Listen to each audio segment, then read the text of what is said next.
మీరు ద్రాక్షను నలిపి వాటి రసాన్ని పులియబెడితే వైన్ తయారవుతుంది.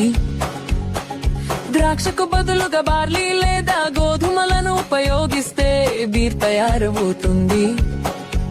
ఆ బీరును డిస్టిల్లేషన్ చేస్తే అంటే ఆల్కహాల్ శాతాన్ని పెంచడానికి నీటిని ఆవిరి చేస్తే విస్కీ తయారవుతుంది.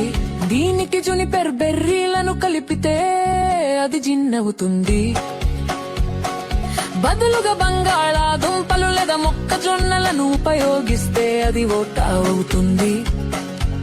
మీరు చెరకు రసాన్ని ఉపయోగిస్తే రమ్ తయారవుతుంది.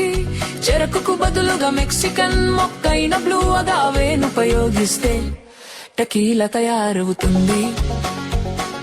పండ్లను పులియబెట్టి డిస్టిల్లేషన్ చేస్తే